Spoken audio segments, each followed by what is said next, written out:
Hello, and welcome to Unexplained Possibilities, in case you missed it, for February 2024.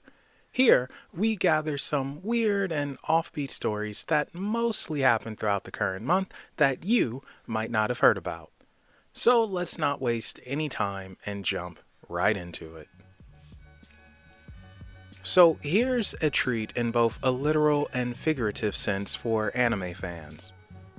In anime, they usually have a fictional version of McDonald's called WcDonald's, and now the real-life McDonald's is teaming up with Studio Pierre. I'm pretty sure I butchered that name as usual, and they're making 4 anime shorts and a manga centered around the fictional WcDonald's. McDonald's is even going to turn some of its locations into WcDonald's. This is, of course, a limited time event, so if you'd like to take part in this event, you'll have to reserve your spot called McDonald's Immersive Dining Experience on the Open Table app. You can also go through the McDonald's, or McDonald's rather, website. Chances are, though, by the time this video goes up, all the spots will be filled, but at least you'll be able to see the shorts. That counts for something, right? What you're currently seeing is a business card with a free sample of cocaine. The card belongs to Alex Lee, which is an alias, of course. The business cards were being given out by a man near a casino in Calgary, Canada. Cops were informed of what was happening and began tracking down this Alex Lee. And lucky for them, they were able to find the vehicle used by him, a 2020 Toyota Tundra, which was then pulled over. The driver of the car was not Alex Lee. His name is Syed Amir Razavi, the man behind the Alex Lee alias. After searching the truck and eventually the home of Syed, police found the Alex Lee business cards, 60 grams of cocaine portioned into individual packages, a digital scale, and over $1,200 in cash. Syed has been charged with 2 counts of drug trafficking, 1 count of possession for the purpose of trafficking, and 3 counts of possession of proceeds of crime under $5,000.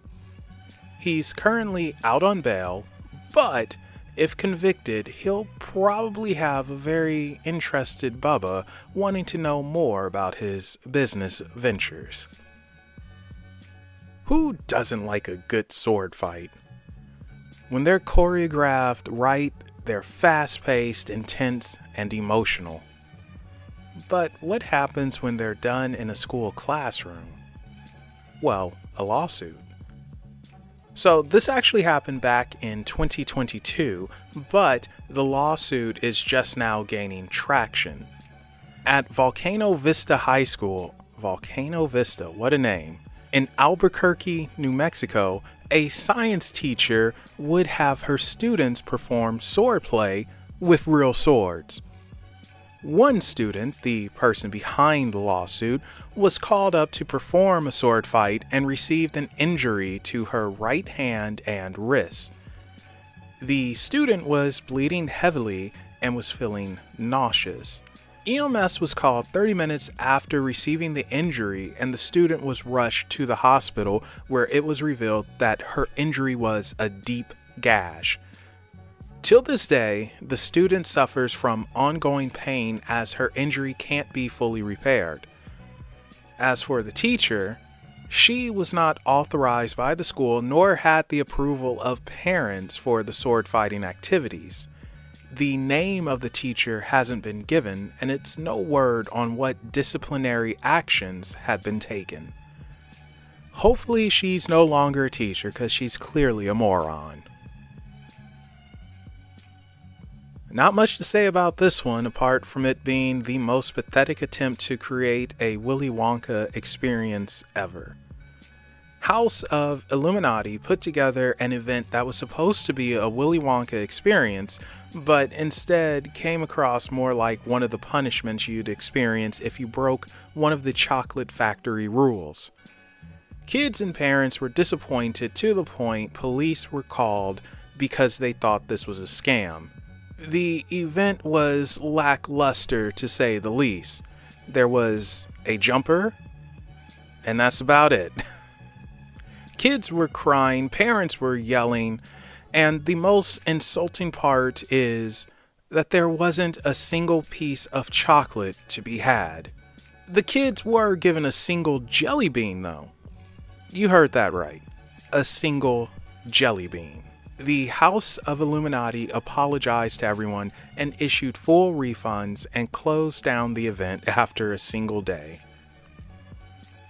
Finally, Simona and Stephanie, two of our favorite witches who have been guests on Unexplained Possibilities, are now hosting a new show, Lollipops to Die For.